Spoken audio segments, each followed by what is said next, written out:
Hello friends, स्वागत है आप लोगों का आपके अपने YouTube channel your study guide पर। चलिए हम लोग आज संविधान की अनुसूचियों को पढ़ते हैं। अब संविधान की अनुसूची से तात्पर्य क्या है? तो संविधान में जब भी कोई चीज़ अलग से पॉइंट की गई तो उसे अनुसूचियों में जगह दी गई। अब आप प्रथम अनुसूची देखिए। अब आप प्रथम अनुसूची ले लीजिए, चाहे प्रथम अनुच्छेद ले लीजिए या प्रथम भाग, उसमें भारत के राज्य और केंद्र शासित प्रदेशों का वर्णन किया गया है। तो प्रथम भाग हो या प्रथम अनुच्छेद हो या प्रथम अनुसूची, उसमें भारत के राज्य तथा केंद्र शासित प्रदेशों का वर्णन किया गया है। अब इसे और इसे हम लोग एक साथ में याद करते हैं, याद करने में आसानी होगी।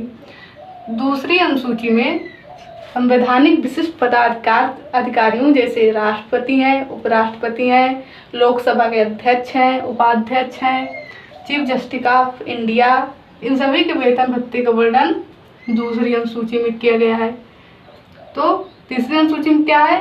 तीसरी अनुसूची में इन सभी अधिकारियों के शपथ का वर्णन किया गया है। तो दूसरी अनुसूची में संवैधानिक विशिष्ट पदाधिकारी जैसे राष्ट्रपति, उपराष्ट्रपति, chief justice of India, Lok Sabha के अध्यक्ष, उपाध्यक्ष, इन सभी के वेतन और भत्ते का वर्णन किया गया है द्वितीय अनुसूची में, तथा इनकी शपथ का वर्णन तीसरी अनुसूची में है। तो बिल्कुल कंफ्यूजन नहीं है, दूसरी अनुसूची में वेतन भत्ते का वर्णन है और तीसरी अनुसूची में शपथ का वर्णन किया गया है। अब तीसरा है चौथी अनुसूची क्या है?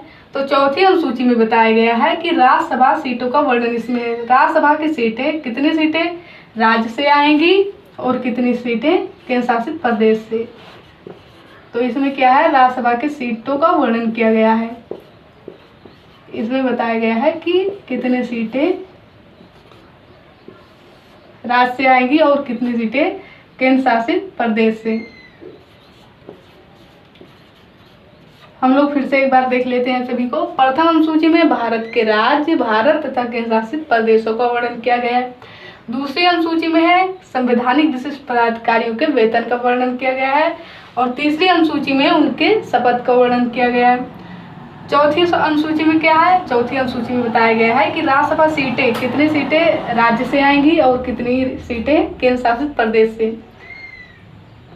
पांचवी अनुसूची में है अनुसूचित जाति जनजाति के प्रशासन का वर्णन। जनजाति के प्रशासन का वर्णन इसमें किया गया है। ठीक, पांचवी अनुसूची में है अनुसूचित जाति एवं जनजाति के प्रशासन का वर्णन। और छठी अनुसूची, इसको हटा दीजिए, सिर्फ इसको ले लीजिए, जनजाति के प्रशासन का वर्णन।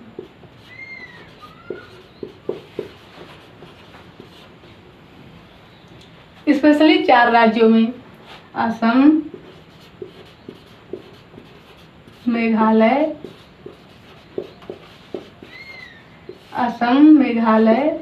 त्रिपुरा और मिजोरम।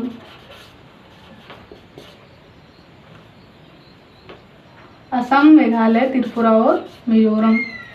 तो पांचवी अनुसूची और छठी अनुसूची को एक साथ देखते हैं। पांचवी अनुसूची में है अनुसूचित जाति जनजाति के प्रशासन का वर्णन और छठी अनुसूची में, इसको हटा दीजिए, सिर्फ जनजाति के प्रशासन का वर्णन। स्पेशली 4 राज्यों में असम, मेघालय, त्रिपुरा, मिजोरम। राज्य को विशेष ध्यान दें, असम, मेघालय, त्रिपुरा, मिजोरम। एग्जाम में क्वेश्चन भी पूछा गया है कि ऐसी कौन सी 2 अनुसूचियां हैं जिनमें जनजाति के प्रशासन का वर्णन मिला है? तो पांचवी और छठी अनुसूची। सातवीं अनुसूची याद करने में बहुत आसान, स से 7 और स से सूची। तो इसमें सूचियों का वर्णन किया गया है, संघ सूची, राज्य सूची और समवर्ती सूची। अब ये क्या है? संघ सूची। तो संघ सूची में रखे विषयों पर सिर्फ केंद्र सरकार कानून बनाते हैं। राज्य सूची पर रखे विषयों पर सिर्फ राज्य सरकार कानून बनाते हैं और समवर्ती सूची में रखे विषयों पर दोनों सरकार, केंद्र और राज्य दोनों बनाते हैं कानून। लेकिन यदि किसी बात को लेकर दोनों में विवाद होता है तो केंद्र को ज़्यादा प्रायोरिटी दिया जाता है। तो संघ सूची में रखे विषय पर केंद्र सरकार कानून बनाता है, राज्य सूची में रखे विषयों पर राज्य सरकार कानून बनाता है और समवर्ती सूची में रखे विषयों पर दोनों सरकार। अब आती है 8वीं अनुसूची। 8वीं अनुसूची में भाषा का वर्णन किया गया है। 8वीं अनुसूची में भाषा का वर्णन है।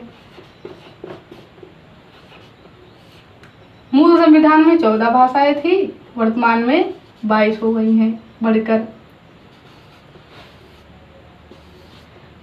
तो हम लोग एक बार फिर से रिकॉल कर लेते हैं।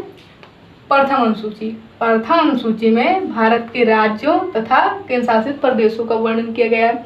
अब यदि क्वेश्चन पूछे कि यदि राज्य की संख्या बढ़ती है तो किस अनुसूची में परिवर्तन होगा, तो सबको पता होगा कि प्रथम अनुसूची। तो प्रथम अनुसूची में भारत के राज्य और केंद्र शासित प्रदेशों का वर्णन है। दूसरी अनुसूची में संवैधानिक विशिष्ट पदाधिकारियों के वेतन और भत्ते का वर्णन है।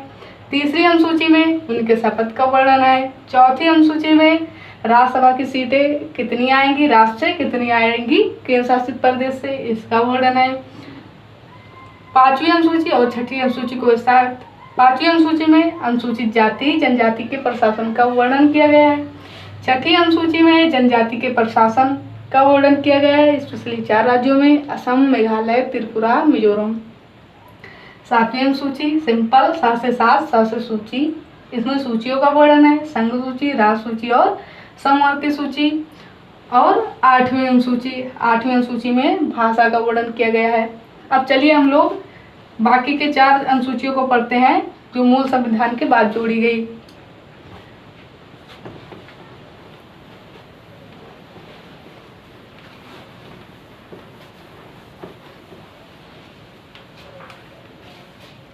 अब हम लोग एक टेबल बनाते हैं।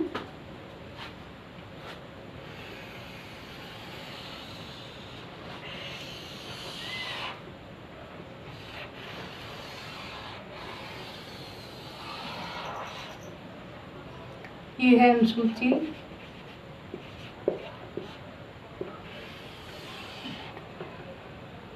संशोधन,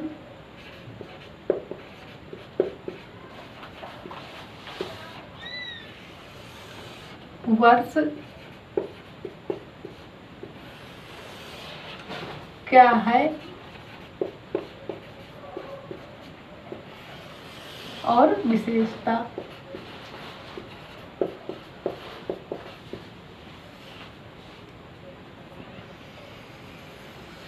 अनुसूची 9, संशोधन, पहला संविधान संशोधन, वर्ष 1951, क्या है, भूमि सुधार से संबंधित।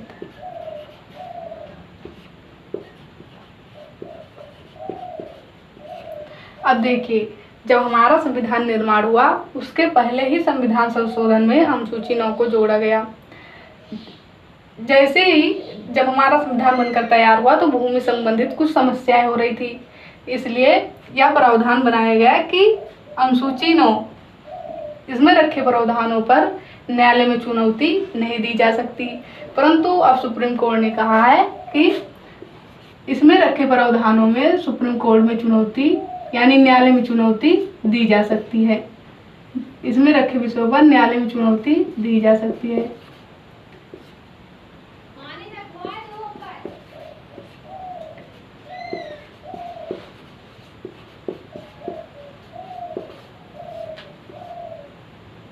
तो 9वीं अनुसूची संशोधन, वर्ष, पहला संविधान संशोधन वर्ष 1991, क्या है, भूमि सुधार से संबंधित है। इसकी विशेषता है कि पहले न्यायालय में चुनौती नहीं दी जा सकती थी, परंतु अब न्यायालय में चुनौती दी जा सकती है।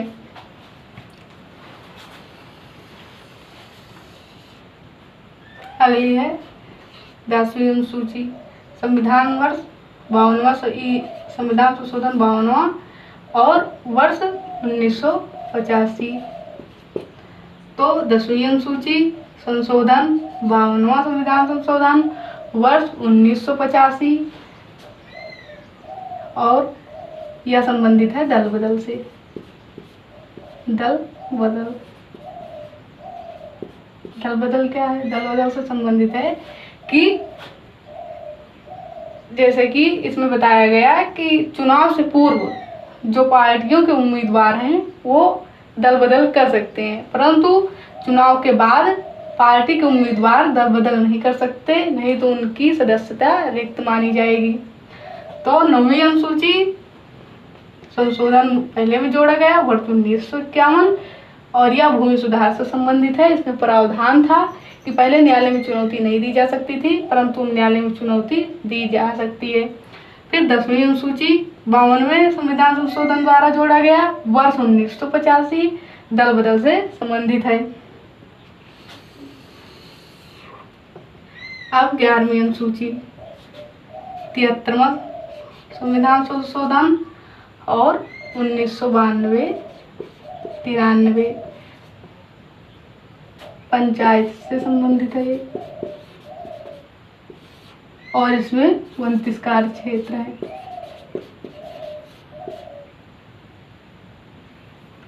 29 कार्य क्षेत्र।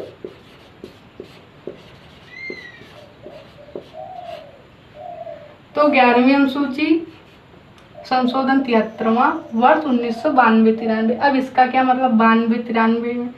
तो जो 11वीं अनुसूची है वो संसद में 1992 में पेश किया गया, परंतु यह पारित 93 में हुआ, इसलिए दोनों याद रखना 1992-93। ये ग्राम पंचायत से संबंधित है। 12वीं अनुसूची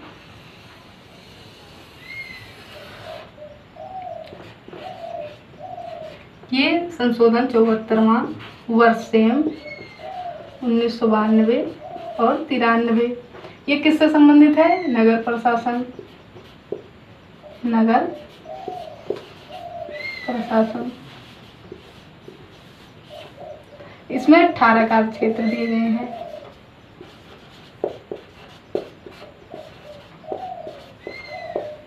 तो एक बार रिकॉल कर लेते हैं कि अनुसूची 9 संविधान संशोधन पहला, वर्ष 1951 किससे संबंधित है? भूमि सुधार से संबंधित है।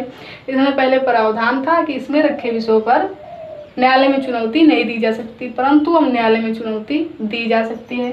अगला है 10वीं अनुसूची संशोधन वर्ष 52वां, वर्ष 1985 और यह किससे संबंधित है? या दल बदल से संबंधित है।